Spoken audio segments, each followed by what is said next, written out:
we have capable people in our area that we can empower, seeing that unemployment is still, it's a huge problem.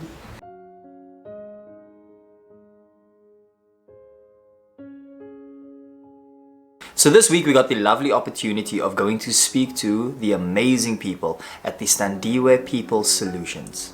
We began by speaking to the founder of the organization, Cheryl Du Toit. Standiwe is actually a Xhosa name, and the meaning of that is called from God. Some of us don't have gas stoves, we have electricity, so we need to buy electricity. If you want to make a pot of food nice, unfortunately you need to buy the spices yourself. So the soup kitchens are really suffering by putting their hands in the pocket. I have on a monthly basis, I have meetings with my soup kitchens, and it's actually very sad to hear how a soup kitchen lays a budget out with her 1,920 or 80 that she's getting from SASSA. Taking the 980 for the soup kitchens, and she sits with 1,000 rand to run her own household. So yeah, it's very, very sad. In running the soup kitchen, you must actually have a heart that is so, you can't show your emotions, you must wait till night time when you're alone, and then when you recap your day, and then yeah, tears can fall. Because then you know you can go on your knees and you can pray and say, Lord, this is a challenge again. Please intervene here. So yeah. So before we go any further, I just want to give a massive thank you to the sponsor of today's video, Beeline Incorporated. They are an amazing South African-based company in the EdTech space. They made today's video possible, and I am extremely grateful for that, and also to the amazing services that they provide. And now, let's get back to the video. It's not only about feeding these people, but it's about making contact with them, eye contact with them, and see the pain that they're in. And somehow you need to give them some counseling. I feel running a soup kitchen is not only cooking food for the needy outside, but it's really playing a big role for those people who are standing in your line. So yeah, it's tough. It's really tough.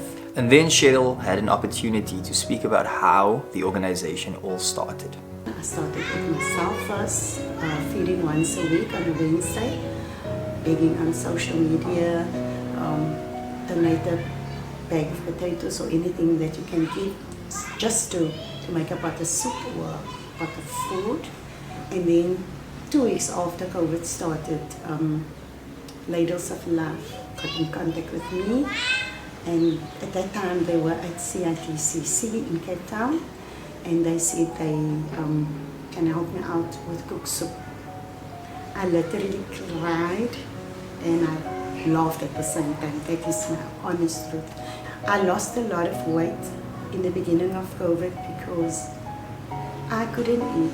How can you eat a plate of food and knowing that families is coming to your house? If somebody can ask for food, I will give. But myself, my salon was closed, so from my side there was no income. And when I started in July, I ended up the end of the year with 32 soup kitchens. Currently I have 25 soup kitchens, where there's actually 12 people running the 25 soup kitchens. And then Cheryl had an amazing message that she wanted the viewers to know. Something I really want the viewers to know. The struggle for our soup kitchens are real. We are suffocating. We don't get help from any other soup kitchens, institutions, but from Ladles of Love and Coleman Stephen Foundation. I plea if there's people that really can intervene and help Standiwe People Solutions, it will be highly appreciated. I think we shed so much tears in the past, and I feel for 2023, if we do shed tears, it must be tears of joy, knowing that somehow we can empower our youth, empower our women in our areas, and for them to become independent again.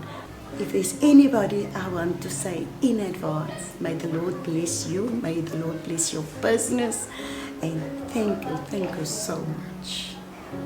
Then I got the amazing opportunity to speak to one of the people that is involved in the soup kitchen, Mrs. Sophia Kadit. My main mikpunt is die ons het 'n baie groot probleem met voorraad. Ons voorraad is die bigger concern.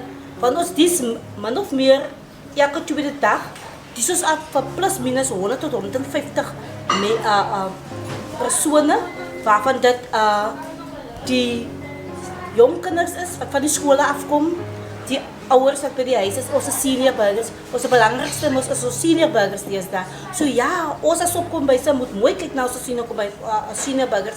Hulle moet eet want baie van hulle is op medikasie. So hoe kan iemand medikasie gebruik by niks om te eet nie? So dit is waar ons opkombyse inkom. Ek het my opkombyse begin 2017. 2017 het ek my opkombyse begin. Die rede hoekom het ons opkombyse begin het, omdat ek gesien het dis baie minder bevoorregte kinders en kinders wat daagliks by my kom aanklop vir brood of iets of om te eet. En dit is die rede hoekom ek ons opkombyse begin het. En omdat ek die ander ding is die jy met baie lief is vir wat jy doen en ek is baie lief vir kinders. Dit is hoekom ek my opkombyse begin in 2017.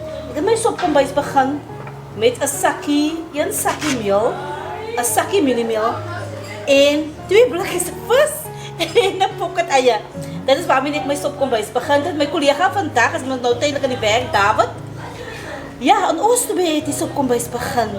Maar dit was lieflik geweest daai tyd om die opkombyse begin. Maar ons challenge het begin 2020 tot COVID inkom. Toe dit vir ons harde geraak, ons kon nie voorbly met voorraad vir ons community nie.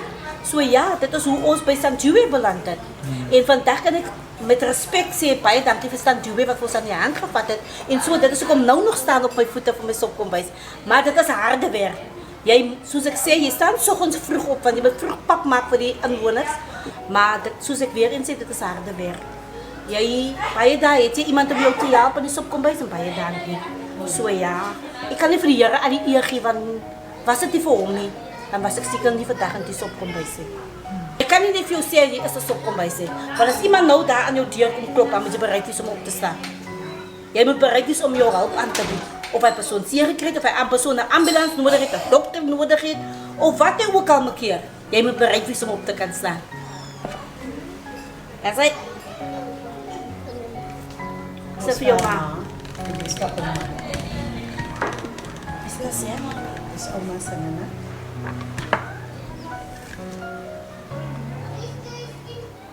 Laze? Dankie. Pleasure, darling.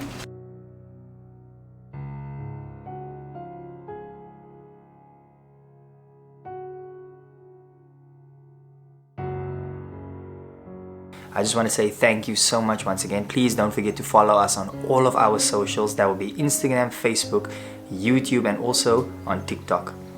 And please remember, by sharing this video, you are doing your part in making a change.